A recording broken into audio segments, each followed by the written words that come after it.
All right, Successful Indie Author 5-Minute Focus, episode 367, Unicorns, When Lightning Strikes. There's Stanley. He's all sleepy.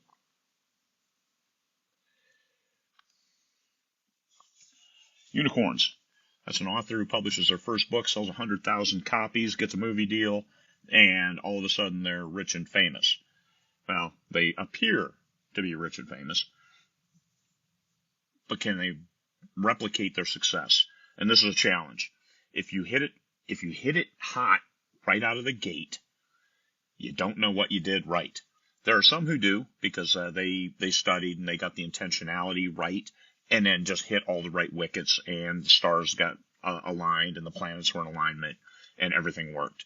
We call those people unicorns because they're extremely rare. Most people publish their first book. They're extremely proud of it, as they should be, because anybody who's written a book, good on you.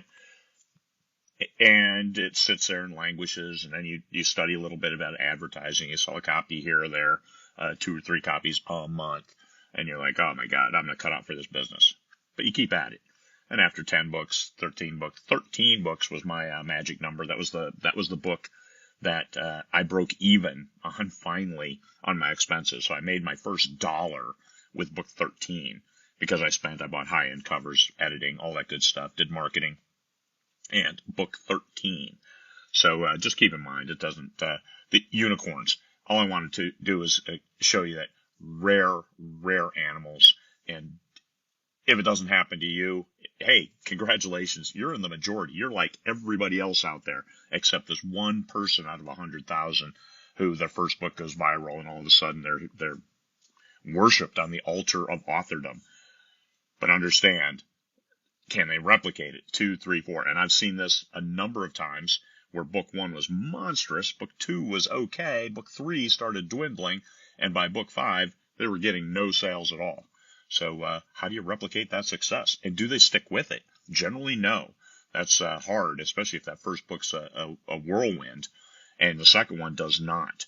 So, yes, those people are still unicorns. However, now they're unicorns who have fallen off the face of the planet, whereas you're still plugging away, and 10 years to become an overnight success. How about that? Hugh Howey, Wool, what a great book. That was his 10th book. A lot of people thought it was his first because, first they heard of him. That's how it works. 10 years to become an overnight success. So, understand, unicorns, if it doesn't happen, your first book, you publish it, and it doesn't get much fanfare, hey, that's the vast majority. Now, the real unicorns stick with it, and those are the people who make their own luck and then succeed over time as they improve their craft, as they improve their engagement, as they improve their relationship with the readership, which is the true key to anybody's success, is that you have that relationship with the readers, and the readers, they get your books, they get your stories, they want more of them because they touch them in a way that evoked emotions and made them feel a certain way that they usually don't feel when they're reading a book. That's what viral means. When you really hit it hard and hit it right. And sometimes it takes practice to get there. Some people get lucky. Lucky you can't replicate, but practice you can. So those are the real unicorns, and those are the ones that we're working here to help them help themselves to a great career as an author. Not a unicorn, but one that you're a self-made man, maybe a zebra with one of those little cardboard cones on his forehead. That's what we are, zebras with cardboard cones. All right, anyway, unicorns, appreciate them, support them, congratulate them, but they're rare. Everybody else is like us, and just keep plugging away, and if you keep working hard at the right things, you can get there. Peace, fellow humans.